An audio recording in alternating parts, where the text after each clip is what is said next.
বন্ধন নিউজে আপনাদের স্বাগত। শুরু করছি আজকের খবরের এই অংশটি নিবেদন করছে চুচুড়া নবজীবন ফাউন্ডেশন।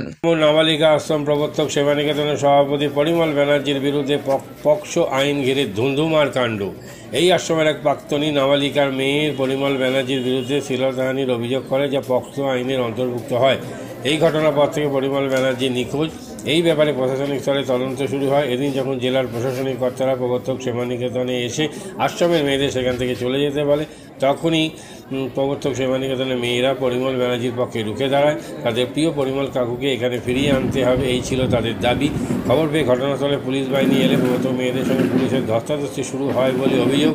এই ঘটনায় বেশ কয়েকজন মেয়ে আহত হয় বলে প্রবর্তক সেবানিকেতনের মেয়েরা দাবিও করে। পুলিশ ও নাবালিকাদের মধ্যে ধস্তাধস্তি, ইট ছোড়াছুড়ি হয় বলে অভিযোগ। পরিস্থিতি নিয়ন্ত্রণে আনতে চন্দ্রনগর পুলিশ কমিশনারের তবে আরও পুলিশ বাহিনী পাঠানো হয়। আশ্রমের নাবালিকারা প্রবর্তক সেবানিকেতনের সভাপতি পরিমল ব্যানার্জির সমর্থনে অনড়। তাদের দাবি, তাদের পরিমল কাকুকে এই আশ্রমে ফিরিয়ে আনতে হবে। এই ঘটনা অত্যন্ত অস্বাভাবিক। আশ্রমের সমস্ত সিসিটিভি ফুটেজ বিকল। পরিস্থিতি নিয়ন্ত্রণে আনার চেষ্টা করা হচ্ছে। এদিন প্রবর্তক সেবানিকেতনের সংঘর্ষ প্রসঙ্গে বলতে গিয়ে একথা জানালেন চন্দ্রনগর পুলিশ কমিশনারেটের ডিসিপি হেডকোয়ার্টার ঈশানী পাল।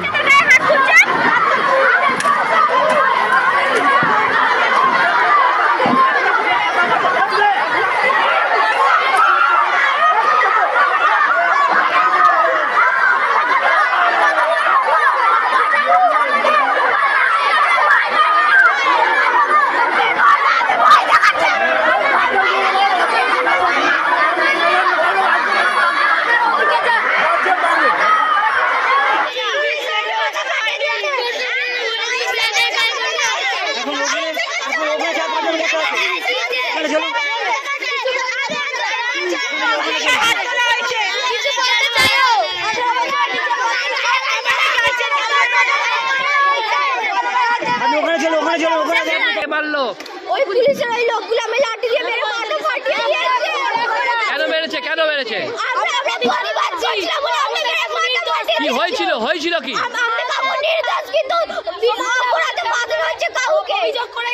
প্রমাণিত করতে চাই, যেটা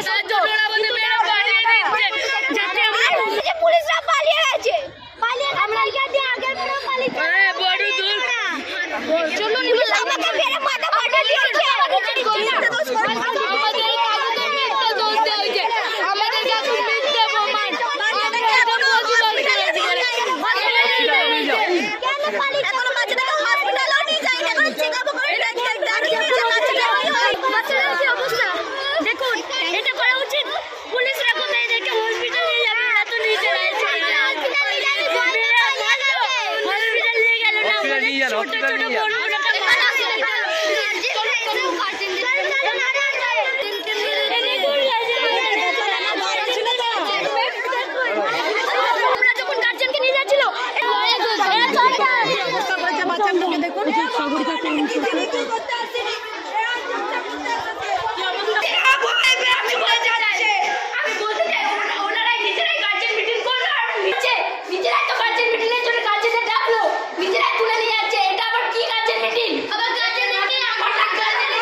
গার্জেনরা না খেয়ে না দিয়ে এখানে ছিল, ঠিক আছে।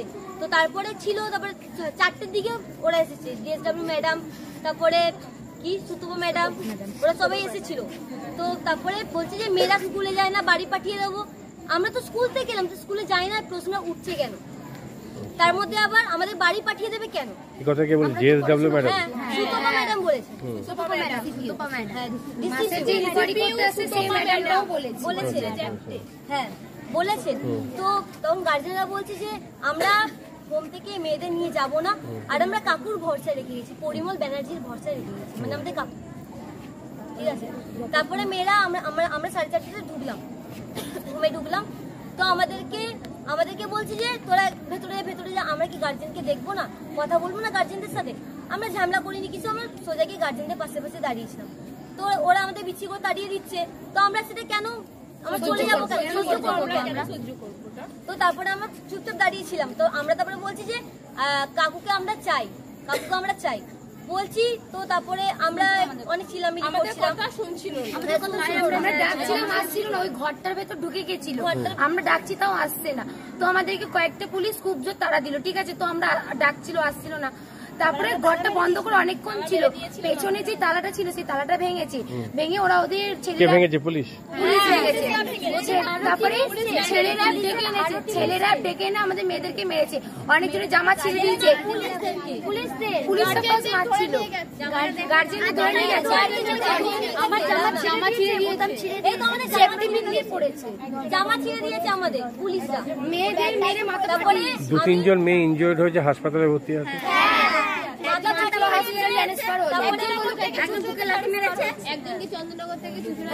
একজনকে চন্দননগর থেকে চুচুড়া করা হয়েছে। মেরেছে কি পুলিশই?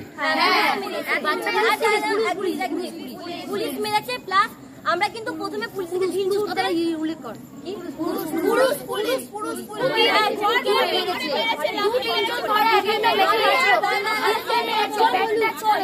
আমি ঘরে ছিলাম, আমাকে ঘরে ঢুকিয়ে দিয়েছিল, ঘরে ঢুকিয়ে দিয়েছিল, তো আমাকে মেরেছে, আমার শার্টটা ছিঁড়ে দিয়েছে, আমি কিছু বলিনি, আমি চুপ করেছিলাম, আমাকে ঠেলে বুকে লাথি মেরে আমি ওখানে পুরো শুয়ে পড়েছিলাম। পুলিশ লাথি মেরে? যদি অফিসের ওইটুকু ঘর, তো ওখানে উচিত না সিসিটিভি দেওয়া, কারণ বাইরে তো পুরো সিসিটিভি দিয়ে ভরা আছে, তো ওখানে সিসিটিভি হয়তো দেখাও জানি, কিন্তু আমার মুখে কথাটাই অনেক কিছু। তো ওরা আমাকে মেরেছে, আমাকে না শুধু বাচ্চাও ছিল, তাদেরকেও মেরেছে, তাদেরকেও বুকে লাথি মেরেছে, আর গ্রামের মারা তো সবাই মাঠে কাজ করতে চলে যায়, তাহলে মারা যদি বাড়ি নিয়ে যায়, মারা কি ভরসায় রাখবে? মেয়েদের যদি কিছু হয়ে যায় তখন সেই দায়িত্ব কে নেবে? তারপর আর যেই মেয়ের মাথা ফেটে গেছে, তার পাশে যে ছিল রক্তটা লেগে আছে কেমন ভাবে, এখন এইটুকু রক্ত, যেই মেয়েটার মাথা ফেটেছিল পুরো শার্ট লাল হয়ে গেছে। এটা যদি মানে একটা আছে, এই যে বসে আছে, এখানেও একটা মেয়ে বসে যার মাথা ফাটা ফাটিয়ে দিয়েছে। তোমার উপর আক্রমণ হয়েছে, কে পুলিশই মেরেছে? পুরুষ মিলিটারি র্যাব এসে মেরেছে ইট ছুড়ে। কারণটা কি? তোমরা তো কিছুই করনি, তার সাথে কেমন গায়ে হাত তুলে? আমরা শুধু প্রতিবাদ চেয়েছিলাম, আমরা প্রতিবাদ চেয়েছিলাম, আমাদের অভিযোগ শুনতে চাইছিলাম না, ওই কারণে আমরা এই শুনে আমাদের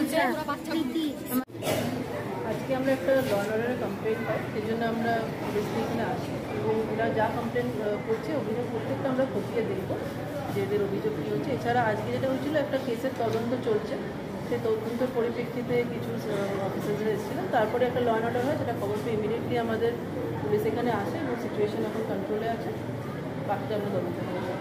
যার বিরুদ্ধে অভিযোগ পরিমল, সে কোথায় আছে বা সেটা আমরা এখন তাকে আমরা ইনভেস্টিগেশন একটা পার্ট আছে, আজকে কী হবে? এরা তো মানে বসে আছে, অবস্থান করে আছে, এটা আমরা দেখছি। এটা কি পিকেটিং করে দেওয়া হবে? এটা এখন ফার্দার আমরা ডিসিশন নিই, পুলিশ পিকেটিং বসানো হবে, আমরা ফার্দার জানি। ম্যাম, সভাপতির বিরুদ্ধে অভিযোগ কি একজনই করেছিল? পরিমল বন্দ্যোপাধ্যায় একটা কেস হয়েছে, আপনারা জানেন, কিছু আবাসিকরা কমপ্লেন করেছিল, তার বেসিসে একটা কেস হয়েছে। ম্যাডামরা এসেছিল, ওনাদের বোঝাতে আজকে গার্জেনদের আসতে বলা হয়েছিল, গার্জেনদের, তো গার্জেনরাও এসেছিল। আমাদের মাসের এডুকেশন থেকে বলছে যে আপনারা মেয়েদের এখন কদিন একটু বাড়ি নিয়ে যান, নিয়ে একটু রাখুন, তো মেয়েরা আমাদের এখন অনেক স্টাফ কমে গেছে, একটু মানে দেখারও অভাব হয়ে যাচ্ছে, আমরা দেখি কত স্টাফটা ঠিক করে তারপর আপনাদের আবার আসে, ওইটাতে ক্ষিপ্ত হয়ে গেছে। কেন যাব আমরা মেয়ে নিয়ে এতদিন যাইনি, এখন কেন যাব? এটা কি মহিলা? গতকাল একটা সমস্যা হয়েছিল প্রবর্তক সেবা নিকেতন, ওখানে বিভিন্ন জায়গা থেকে আমাদের ছোটো ছোটো বোনেরা ওখানে পড়াশোনা করেন, ভালোভাবেই পড়াশোনা করেন, তো হঠাৎ একটা আচমকা কোনো সমস্যা একটা হয়েছিল।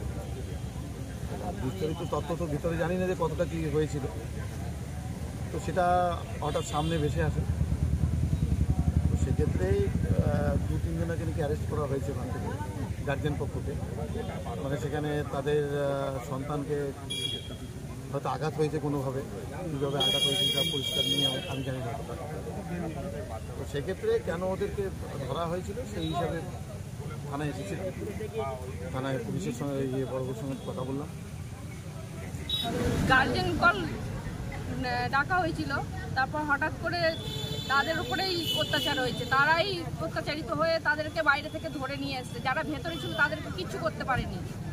বাইরে থেকে ধরে নিয়ে এসছে কয়জনকে, আর তাদেরকে শুধু শুধু হ্যারাসমেন্ট করছে, একবারও ছাড়ার নাম করছে না, কিছু না, বাড়ির লোক সাথেও হ্যারাসমেন্ট হচ্ছে। ধরেছে। উনি কি করতে এসেছিলেন? উনি ওনার মেয়েকে দেখতে এসেছিল, মানে গার্জেন কল করা হয়েছিল, তার মেয়ের জন্যই এসেছিল। তারপরে হঠাৎ করে বলা হয় যে নিয়ে চলে যেতে, সেখানে আপত্তি করতে, সেখানেই সব গন্ডগোল শুরু হয়। ওনাকে কি ভিতর থেকে গ্রেফতার করা হয়েছে? না, বাইরে থেকে, গেটের বাইরে থেকে গ্রেফতার করা হয়েছে। ভেতরে আগে ঢুকেছিল, তারপরে বের করে দেওয়া হয়েছিল, তারপরে বাইরে ছিল, তখন ওকে অ্যারেস্ট করে নিয়ে এসেছে বাইরে থেকে। কিন্তু ওনাদের বিরুদ্ধে যেটা অভিযোগ করছে, পুলিশের উপর হামলা করা হয়েছিল, এইসব অভিযোগ করা হয়েছে। আমি ছিলাম না, ওই জিনিসটা আমি বলতে পারছি না, তবে হয়েছে তো নিশ্চয়ই। মাদকাসক্ত যুবকদের জীবনের মূল স্রোতে ফিরিয়ে আনছে চুঁচুড়া নবজীবন ফাউন্ডেশন। আজ থেকে 7 বছর আগে পথ চলা শুরু হয়েছিল এই সংস্থার। হুগলি জেলা থেকে শুরু হয়েছিল নবজীবন ফাউন্ডেশনের কাজ। আজ গোটা উত্তর পূর্ব ভারতে ছড়িয়ে পড়েছে তার ব্যাপ্তি। জেলা ও রাজ্যের হাজার হাজার মাদকাসক্ত যুবকদের মানসিক ও শারীরিক চিকিৎসার মধ্যে দিয়ে সুস্থ জীবনের পথে ফিরিয়ে আনছে নবজীবন ফাউন্ডেশন। কি করে এই সংস্থাকে তিল তিল করে গড়ে তুলছেন বন্ধন নিউজ এর ক্যামেরার সামনে, সে কথা বললেন সংস্থার কর্ণধার চন্দন দাস। দেখি ওটার মধ্যে কি আছে, বা পাড়ার বড় দাদারা করছে, আমিও একটুখানি করি, ফিলিংসটা কি সেটা দেখতে যাই। এবং একটা সার্টেন টাইমের পর কি হয়, সেটা ফ্রিকোয়েন্সিটা তখন অনেক বেশি থাকে, গ্যাপ থাকে যখন শুরু করে, পরবর্তীকালে যখন নির্ভরশীল হয়ে পড়ে সেই একটা সাবস্টেন্সের উপর, তখন সেটা থেকে বেরোনোর জন্য সে নানা রকম চেষ্টা করে, কিন্তু তার ওয়ে আউটটা জানা নেই যে কোন রাস্তা দিয়ে গেলে নেশা থেকেও বিরত থেকে সুস্থ স্বাভাবিক জীবনযাপন করা যায়। তো আমি ভাবলাম যে শুধুমাত্র আমি সুস্থ স্বাভাবিক জীবনযাপন করলাম, আমার জীবনের সার্বিক উন্নতি হলো, বা আমার যে সব এম বা আমি জীবনে যে জিনিসগুলো করতে পারিনি সেগুলো আমি ফুলফিল করলাম, তাহলে তো শুধু আমার কথাই ভাবা হলো। তাহলে আমি এরকম কিছু কাজ করি যাতে আমার মতো আরও 5 জন আমার দ্বারা উপকৃত হয়, এবং একটা সার্টেন টাইমের পর যখন মানুষ চায় যে ফিরতে, অথচ তার কাছে রাস্তা থাকে না, তখন এই একটা WHO ওয়ার্ল্ড হেলথ অর্গানাইজেশন একটা প্রসিডিওর বার করেছে। গরম পানীয়র জন্য বিশ্বমানের flask, micro oven, mixer grinder, induction সহ আধুনিক রান্নাঘরের সামগ্রী উৎপাদন সারা বিশ্বে আলোড়ন সৃষ্টি করেছে বড়সিল। পাশাপাশি বিশ্বমানের সোলার গ্লাস, যা সোলার সিস্টেমের অন্যতম সামগ্রী তৈরি করে, সারা বিশ্বে নজির গড়েছে বড়সিল। দেশের বাজারে পাশাপাশি বিশ্ববাজারেও সব প্রতিযোগী কোম্পানিকে পিছনে ফেলে এগিয়ে চলেছে ভারতের বড়সিল। রাজস্থানের বড়সিল কারখানায় 1200 মহিলার কর্মসংস্থান হয়েছে। প্রতিদিন রাজস্থানের প্রত্যন্ত গ্রাম থেকে ওই মহিলাদের গাড়ি করে কারখানায় নিয়ে আসে কারখানা কর্তৃপক্ষ। তারা বড়সিলের বিশ্বমানের প্লেটের ডিজাইনে কাজ করে। দিনের শেষে তাদের গাড়ি করে বাড়ি ফিরিয়ে দেয় কারখানা কর্তৃপক্ষ। কর্মসংস্থানের এই বেনজির দৃষ্টান্তের জন্য বড়সিল কোম্পানিকে কুর্নিশ জানায় ভারতবাসী।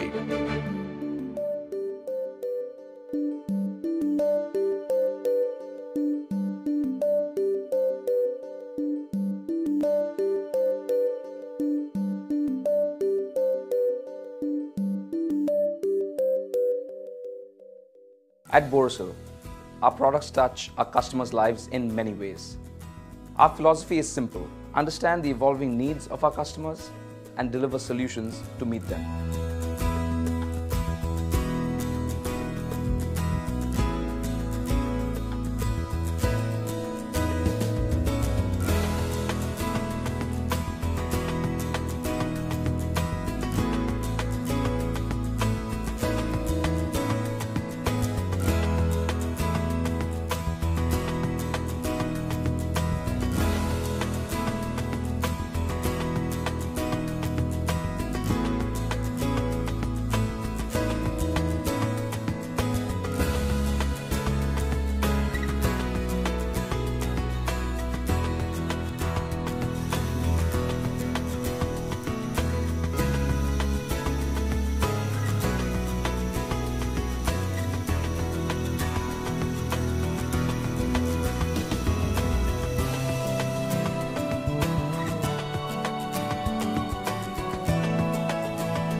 We look beyond business. We promote green energy as well as provide healthcare and education for the underprivileged. In fact, this has been our heritage at Borosil.